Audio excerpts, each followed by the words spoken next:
tot un plegat et dones compte que un dia no et trobes bé, que és el que em va passar a mi, no? Vaig anar a urgències i ja se'n van quedar.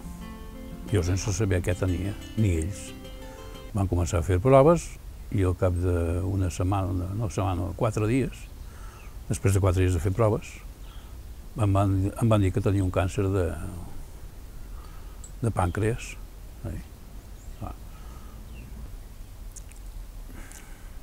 Els primers pensaments, amb la família,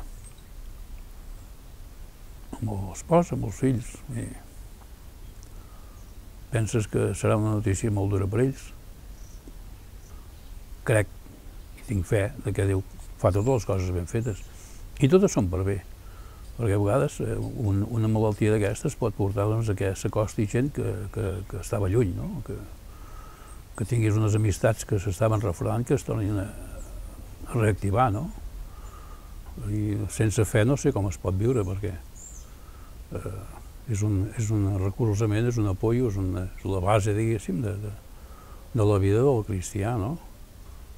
És les nanses on ens podem agafar per no defallir, per no desesperar, no?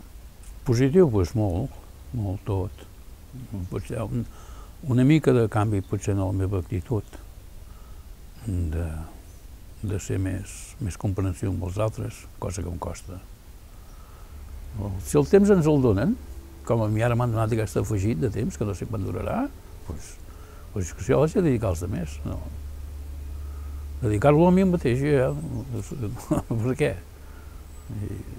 No en trauré cap profit, no treure d'un profit espiritual, vull dir, esclar, algú que senti això de treure un profit dirà, guaita aquest, no, profit espiritual, profit intern, interior, per mi i pels altres.